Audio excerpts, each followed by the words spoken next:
Ultimately, it looks like it was discharged from the Marcellus Shale drilling. We're at a time where we don't have denuded forests so much that we can see here in the city of Pittsburgh. We're blessed with a lot of urban wilderness, but we're facing the real ecological realities that may not be entirely apparent right now, but you're seeing a lot of canaries in the coal mine. So I thought that was appropriate for Dr. McAllister to refer me to, because it doesn't just speak to the economic issues, you know, green jobs and getting us out of the Great Recession, but you know, the real environmental impact that's in many ways the same today as it was 100 years ago, just taking sort of a different form. So one of the things that I wanted to get us talking about tonight, and had asked specifically DeWitt and Kahari, were to address a couple of points that I thought from their experience they can give some good direction on.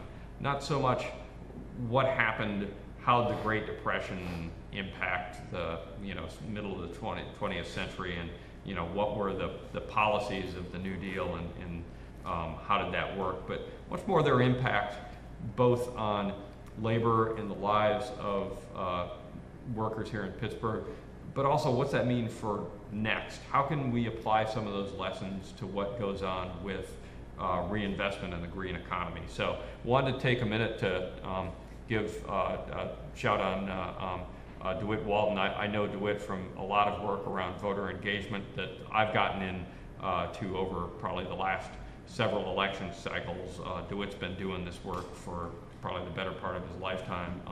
Works for the A. Philip Randolph Institute, the Steelworkers, our hometown international union.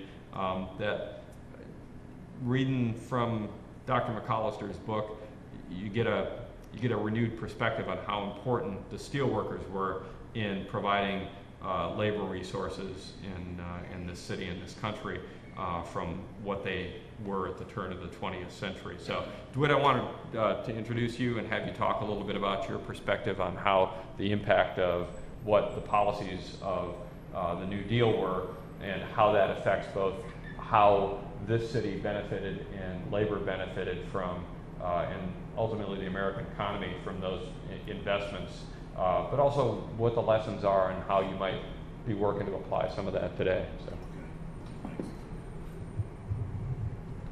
Thanks, Pat.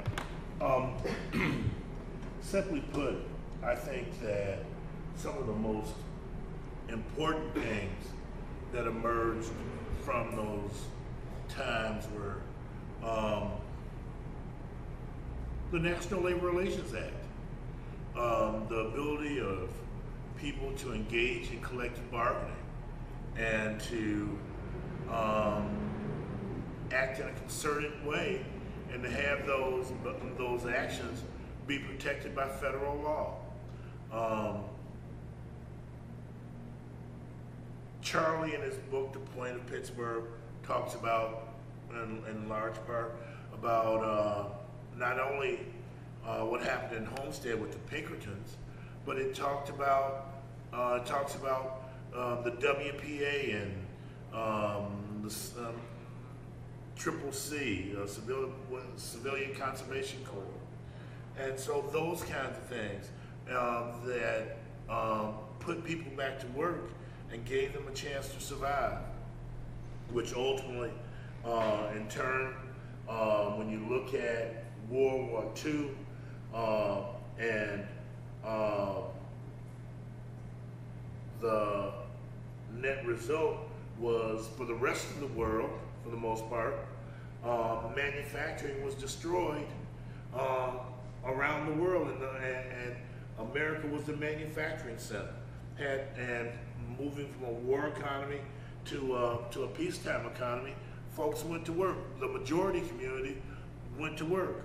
And when you look at the whole real migration from the south to the north, moving from an agrarian economy to a mechanized economy, you didn't need a whole bunch of folks chopping cotton and picking cotton as you did in the 20s and the 30s, because that was being done in a more mechanical fashion.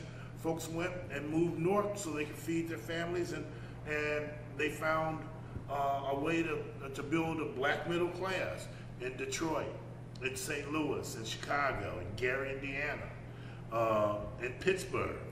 And so folks migrated and were able to flourish. The one thing, and I'm probably moving pretty quickly. The one thing that is most important, I think, is to remember that, or to understand that, when you look at the value of manufacturing to our society, for every job in manufacturing, it supports 4 additional support jobs. And that was particularly for the black community, a way to have stores, to again, family sustaining jobs, and all of those things that came with it.